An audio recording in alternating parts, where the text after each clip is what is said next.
ప్రభువైన యేసుక్రీస్తు నామములో అందరికీ వందనాలు.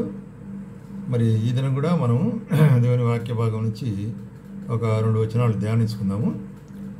అపోస్తలుడైన పౌలు తీతుకు రాసిన పత్రిక 2వ అధ్యాయము 13వ వచనం చదువుతానండి. 2వ అధ్యాయం 13వ వచనం చదువుతుంటున్నాను ఇక్కడ. రైట్. మహాదేవుడును మన రక్షకుడైన యేసుక్రీస్తు మహిమ యొక్క ప్రత్యక్షత కొరకు ఎదురుచూచు ఈ లోకములో స్వస్థ బుద్ధితోనూ నీతితోనూ భక్తితోనూ బ్రతుకుచుండవరని బోధిస్తున్నది. కాబట్టి మనము ఈ లోకంలో ఏ విధంగా జీవించాలా అనే దాని గురించి విషయము పోసిన పౌలు ఇక్కడ మరి తీతు ద్వారా మనకు హెచ్చరిక చేస్తుంటున్నాడు. మరి ఎందుకంటే దేవుని యొక్క ప్రత్యక్షత కొరకు మనం ఎదురు చూసే వాళ్ళం ఉంటున్నాం. ఆయన యొక్క ప్రత్యక్షత లేక ఆయన రాకడ కొరకై ఎదురు చూసే వాళ్ళం ఉంటున్నాం. కాబట్టి ఆయన ద్వారా ఏర్పరచుకున్న పిల్లలంటే మనము మన యొక్క గురి, నిశ్చయత, మన యొక్క ధ్యేయము దేని మీద ఉండాలంటే మరి చూస్తుంటున్నాము ఆ ప్రత్యక్షత కొరకే ఎదురు చూచుండుట అనేటువంటిది. కాబట్టి మరి ఆ యొక్క ప్రత్యక్షత కొరకు ఎదురు చూసినట్లయితే ఏమంటాడు ఇక్కడ, శుభప్రదమైన రైట్ మన రక్షకుడైన యేసుక్రీస్తు మహిమ యొక్క ప్రత్యక్షత కొరకు ఎదురుస్తూ ఈ లోకములో స్వస్థ బుద్ధితో మనం జీవించాలంట. కాబట్టి ఆ యొక్క నిత్యమైనటువంటి యొక్క మరి నిరీక్షణ మనం కలిగిన వారంగా ఉండాలంటాడు అనమాట. శుభప్రదమైన నిరీక్షణ. ఎటువంటి నిరీక్షణ? అది శుభప్రదమైన నిరీక్షణ. సో ఏంట నిరీక్షణ అనేటువంటి కార్యాన్ని మనం గమనించినట్లయితే ఆ నిరీక్షణ మనం ఆయన రాకడ కొరకై మనము సిద్ధపరిచేదిగా ఉంటున్నది. కాబట్టి విశ్వాసులను మనము మరి ఎవరెవరైతే యేసుక్రీస్తు నామములో రక్షించబడి ఉంటున్నామో మనము మన జీవితాల్లో ఒక నిరీక్షణ కలిగి ఉండాలి. అందుకొరకే అపోస్తలుడైన పౌలు కూడా ఏమంటాడంటే ఇటువంటి నిరీక్షణ ఎంతో అవసరం అంటాడు. ఇటువంటి నిరీక్షణ అవసరం. ఎందుకంటే 24వ అధ్యాయం 15వ వచనం 14-15 చదువుతానండి. అపోస్తలుల కార్యములు. ధర్మశాస్త్రమునందు ప్రవక్తల గ్రంథమందును రాయబడినవన్నీ నమ్మి నీతిమంతులకును అనీతిమంతులకును పునరుత్థానం కలుగబోచున్నదని వీరు నిరీక్షించుచున్నట్టు నేను కూడా దేవుని యందు నిరీక్షించున్నాను. కాబట్టి ఏంటి నిరీక్షణ? నీతిమంతులకు అనీతిమంతులకు కూడా మరి పునరుత్థానం ఉంటున్నది. ఎందుకంటే దేవుని వాక్యం చెప్పబడుతున్నది మనుషులందరూ ఒక్కసారి మరణించాలి, దాని తర్వాత మనం దేవుని న్యాయపీఠం మీద నిలబడుతున్నది అనేటువంటి కార్యం మనం చూస్తున్నాం. అందుకొరకే అపోస్తలుడైన పౌలు ఏమంటాడంటే నేను కూడా అటువంటి నిరీక్షణ కలిగిన వారిగా ఉంటున్నా అంటున్నాడు. ఈ విధంగా ఉండి ఏం చేస్తున్నాడంట, ఈ విధమును నేను దేవుని ఎడలను మనుషులను నా మనస్సాక్షి నిర్దోషమైనదిగా ఉండనట్లు అభ్యాసము చేసుకునిచున్నాను. కాబట్టి నేను ఎట్లా సిద్ధపడుతున్నాను అంటే నా మనస్సాక్షిని మరి శుద్ధి చేసుకుంటున్నాను. నా మనస్సాక్షిని మరి నిర్మలమైనదిగా నిర్దోషమైనదిగా ఉండేదాని కొరకై నేను దినదినము మనస్సాక్షిని పరీక్షించుకుంటున్నాను. ఆ విధంగా నేను సిద్ధపడుచుంటున్నాను అంటున్నాడు. ఎందుకంటే ఈ యొక్క మరి పునరుత్థానం గురించి యొక్క నిరీక్షణ మనమంతా కూడా కలిగి ఉంటున్నాము అనేటువంటిది. అట్లాగే హెబ్రీయులకు రాసిన పత్రిక 6వ అధ్యాయంలో అదే అపోస్తలుడైన పౌలు ఏం రాస్తుంటున్నాడంటే 6వ అధ్యాయము మరి 18వ వచనం 6వ అధ్యాయము 18-19 కలిసి చదువుతానండి. ఈ విధముగా దేవుడు తన సంకల్పము నిశ్చలమైనదని వాగ్దానమునకు వారసులైన వారికి మరి నిశ్చయముగా కనపరచమని ఉద్దేశించిన వాడై కదా అబద్ధమాడజాలని నిశ్చలమైన 2 సంగతులను మొదట ఉంచబడిన నిరీక్షణను చేపట్టుచు. నిరీక్షణ వల్ల హోప్ ఏంట? నిరీక్షణ చేపట్టుతూ బలమైన ధైర్యం కలిగినట్లుగా ప్రమాణం చేసి వాగ్దానం మనకు దృఢపరచను. ఈ నిరీక్షణ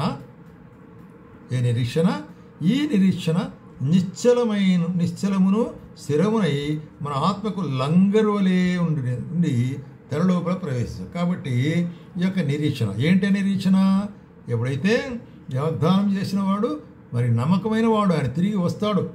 కాబట్టి యేసుక్రీస్తు ప్రభువు రాకడ గురించిన నిరీక్షణ, ఆ యొక్క నిత్య రాకడను గురించిన నిరీక్షణ. ఈ నిరీక్షణ మనం చేస్తుందంటే మరి ధైర్యం కలుగజేస్తుందంట. కాబట్టి ఇది మన యొక్క ఆత్మీయ జీవితానికి ఎట్లాగుందంటే లంగర్ వలె అంటాడు. లంగర్ అనేటువంటిది పెద్ద షిప్కు మరి సముద్రంలో వేస్తారు.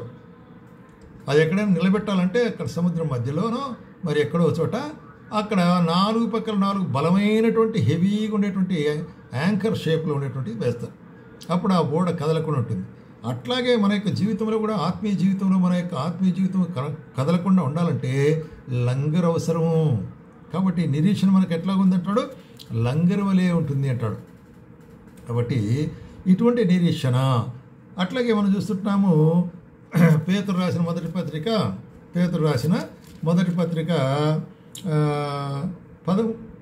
మొదటి అధ్యాయం 3వ వచనం అండి. మొదటి అధ్యాయం 3వ వచనం ఏమంటున్నాడు ఇక్కడ, మన ప్రభువు యేసుక్రీస్తు తండ్రి అయిన దేవుడు స్తుతించబడును గాక అని చెప్తూ, మృతులలో నుండి యేసుక్రీస్తు తిరిగి లేచుట వలన జీవముతో కూడిన నిరీక్షణ. ఎటువంటి నిరీక్షణ అండి? జీవముతో కూడిన నిరీక్షణ మనకు కలుగునట్లు. దాని కొరకైన ఏర్పాటు ఏం చేశాడు? అక్షయమైనది, నిర్మలమైనది, వాడబారదైన స్వాస్థ్యం మనకు కలుగునట్లు ఆయన తన విశేషమైన కనికరం చొప్పున మరలా జన్మింపజేసినాడు.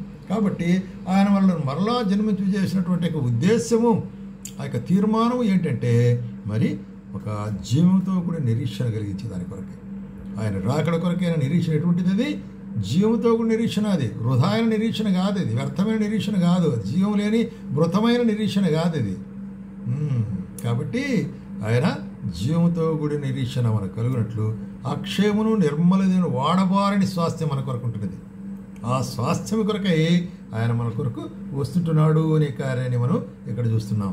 అట్లాగే కొలసీలకు రాసేటప్పుడు, కొలసీలకు రాసిన పత్రిక మొదటి అధ్యాయము చూడండి, కొలసీలకు రాసిన పత్రిక మొదటి అధ్యాయము 5వ వచనంలో ఏమంటాడంటే, ఇక్కడ గమనిస్తుంటున్నాము 5వ వచనంలో ఏం చెప్తుంటున్నాడు ఇక్కడ, మీ వద్దకు వచ్చిన సువార్త సత్యమును గురించి బోధ వలన ఆ నిరీక్షణ గురించి మీరు ఇంత మునుపు వింటిరి.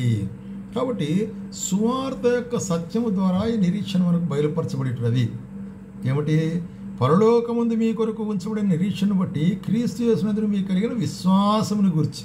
కాబట్టి పరలోక సంబంధమైన నిరీక్షణ, విశ్వాస సంబంధమైన నిరీక్షణ, పరిశుద్ధులందరి కొరకైన నిరీక్షణ, పరిశుద్ధులందరూ మరి అందరి మీద మీకు ప్రేమను గూర్చి, మీకున్న ప్రేమను గూర్చి మరి మేము కృతజ్ఞత చెల్లిస్తున్నామంటాడు. చెల్లిస్తూ ఈ నిరీక్షణ.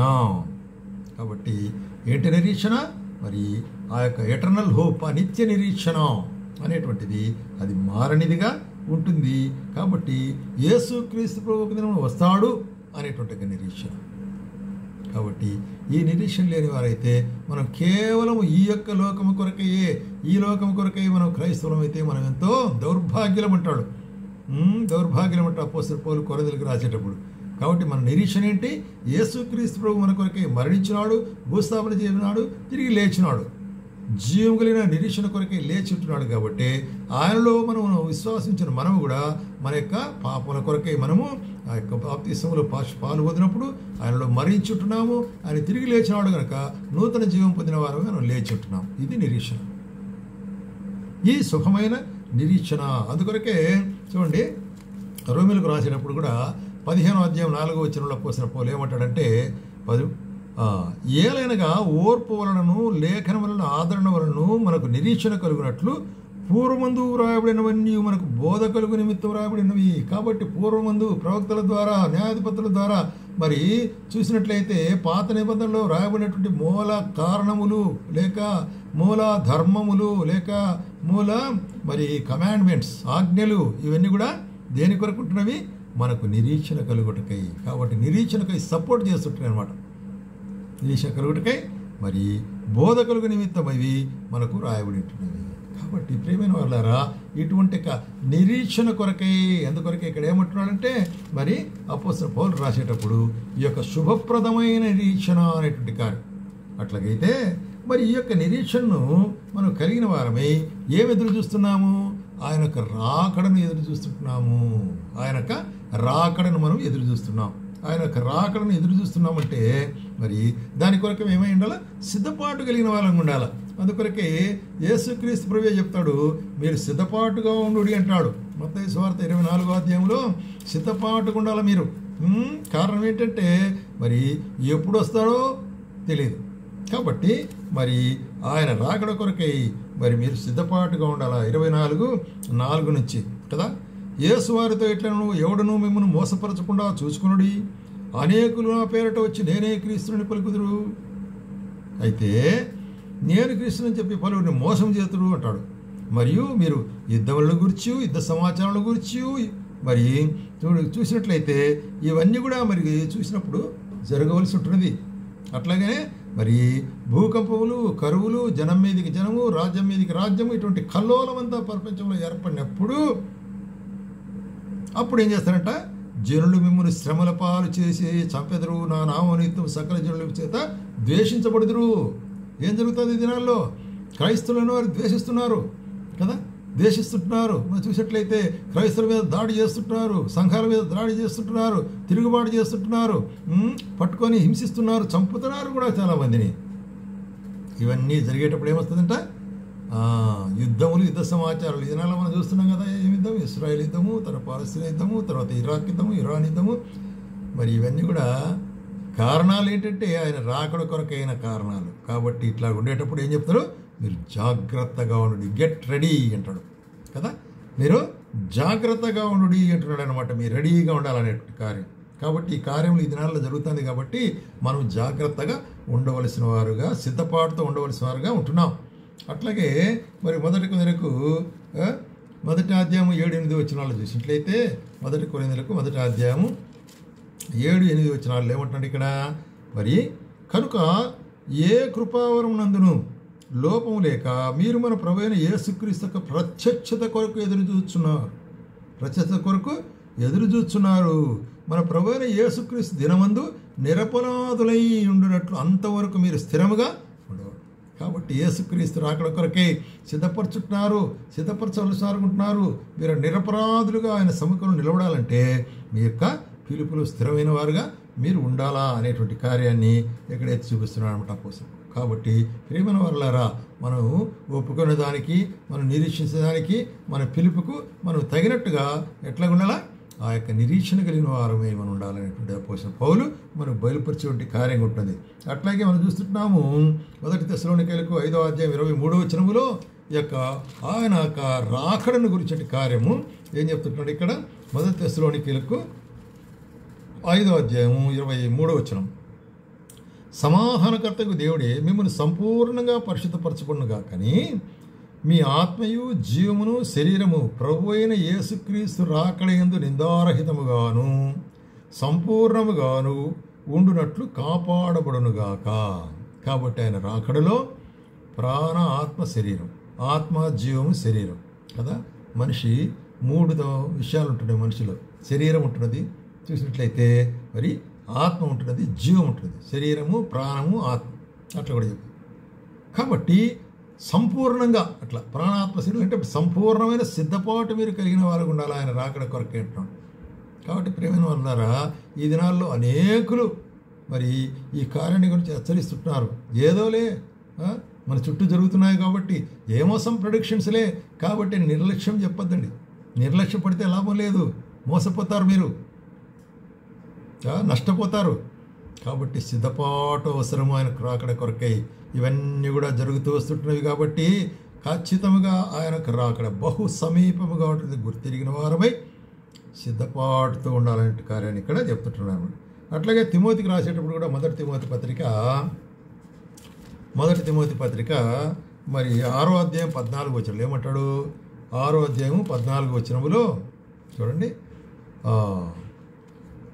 మన ప్రభు అయిన యేసుక్రీస్తు ప్రత్యక్షమగు వరకు నీవు నిష్కలంకముగాను అనింద్యముగాను ఈ ఆజ్ఞను గైకొనవలని నీకు ఆజ్ఞాపించున్నాను.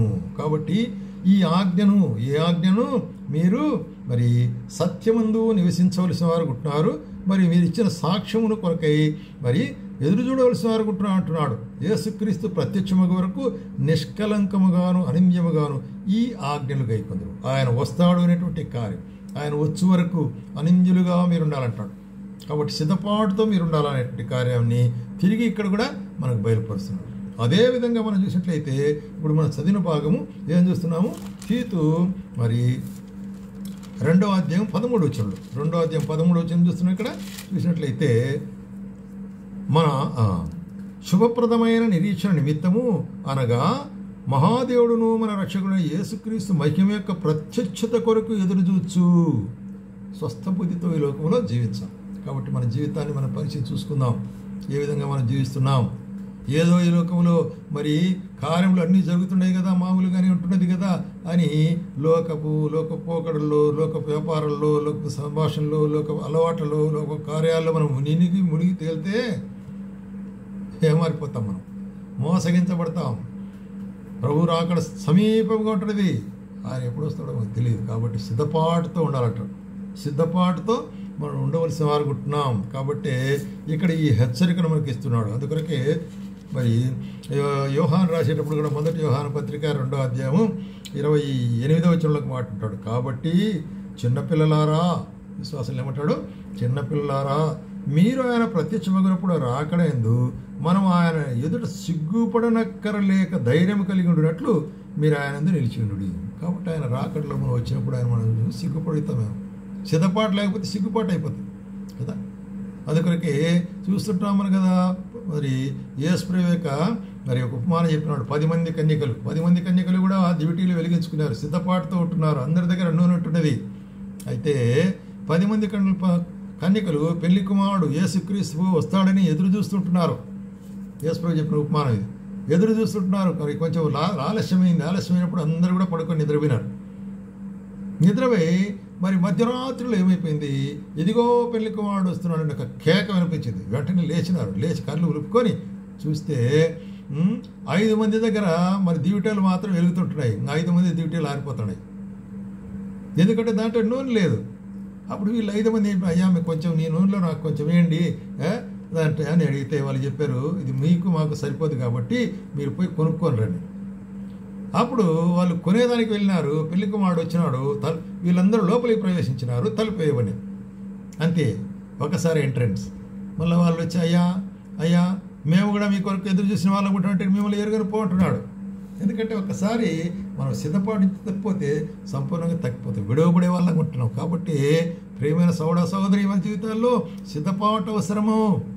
ఎప్పుడు ఆయన వస్తాడో మనం ఎరుగము కనుక ఎల్లప్పుడూ సిద్ధముగా మనం ఉండాలా. సిద్ధముగా ఆయన కొరకై మరి ఆయన వాక్యం ధ్యానించట్లో, ప్రార్థించట్లో, సహవాసం కలిగినట్లో, నీతితోనూ భక్తితోనూ సత్యంతోనూ జీవించే విషయంలో మనం ఖచ్చితం ఖరారు కండి ఉండాలి. అప్పుడే మనం ఆయన రాకడ సిగ్గులేని ముఖములు కలిగిన వారమై ఆయన సన్నిధించగలిగే వాళ్ళం ఉంటాం. ఆ విధంగా సిద్ధపాటు కొరకై ప్రభు మనకు సహాయం చేయను.